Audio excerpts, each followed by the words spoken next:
We chose Redfern Waterloo because, first of all, it's one of the most interesting neighborhoods in Sydney. It's very diverse. It has a lot of history, not so positive recently, and so what we've decided to do is work on that project to see if we could make it a better place for the residents in the future.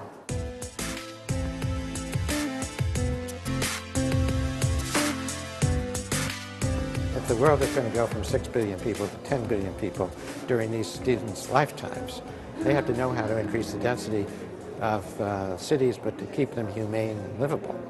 And that's a big part of what this exercise has been about.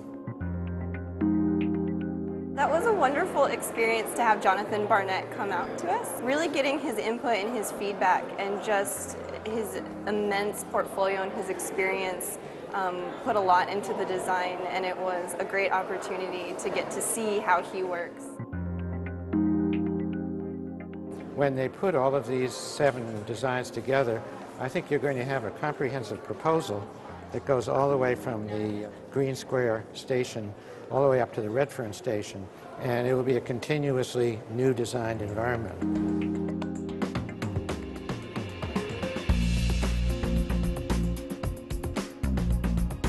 What we noticed was there's only one entryway for these large towers, and oftentimes you would have to maneuver around several different groups of people. So in our design studio, we look to correct this flaw by orienting buildings better to the street and making entryways clearer and smaller type of buildings rather than these slab towers. We find the urban design workshops is a very good way to actually pull the stakeholders together and get some measure of agreement about what are the issues in play, and then start using design techniques to actually start a conversation about different scenarios in which might address those urban design issues.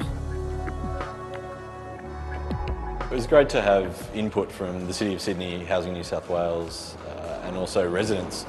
We had some really amazing input from people who live there, and they're really excited about the change. So it's great to, while we're doing a studio and thinking big about what could happen, we're actually incorporating what people really want.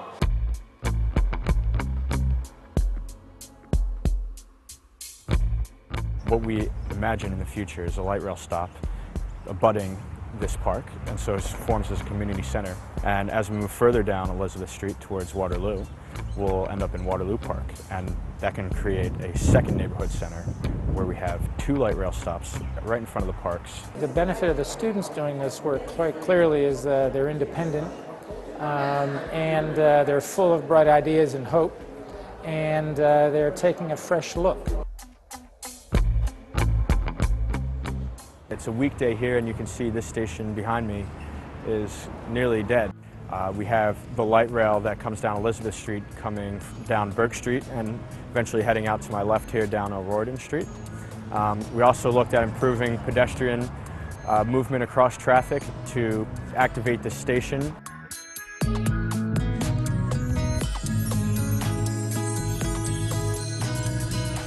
I think they've actually explored some good policy decisions that are founded well on analysis, and they're innovative, and I think they're certainly very important to government right now. It's great to think that something that you could be doing through university studio work could be something that you eventually see in real life.